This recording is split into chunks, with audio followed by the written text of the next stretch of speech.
Viernes estava um dia particular, caminho ali com carta interno. A situação estava com já março estava tendo temblor de 6,4 onde Porto Rico. Que se tem uma indicação, é o seguinte choque, não sabe se é bem mais ou se é bem menos, que menos não pode de aftershock no primeiro instante de 6,4. Se é bem mais que 6,5, então vai criar tsunami. Passar IBC, rampa virou conforme procedura, a informação dinsta para vai arribar watch para possível tsunami.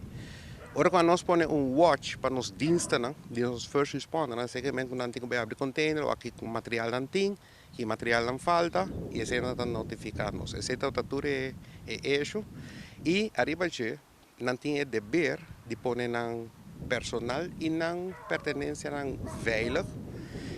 E a base de ela saca carta.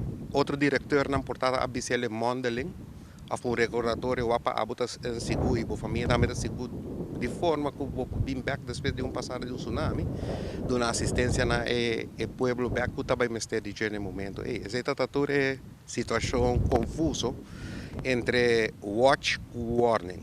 Nunca vamos sacar warning.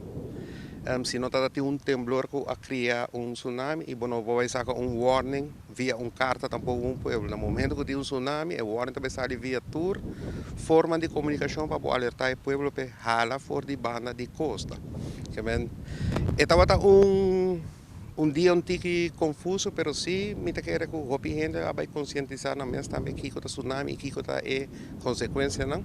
E preparar plan familiar. Porque Aruba está preparando seu plano para dar assistência, mas cada caso tem plan que nós também fazemos caso de tsunami. Aruba por um tsunami? Seguro que sim. 3 anos passados nós tínhamos temblor na Honduras, que cria tsunami. E aí chega a ola de tsunami de 30 centímetros, pero bueno, também alarma pueblo para 30 centímetros. Na bruxa entre palavras alerta ou alarma. Inclusive, se está tendo alerta, o pueblo também pode estar mais pendiente de notícias com o temblor está desarrollando o mês. E já estou vendo essa seta, mais que 6,5 tinha a possibilidade de tsunami atrás.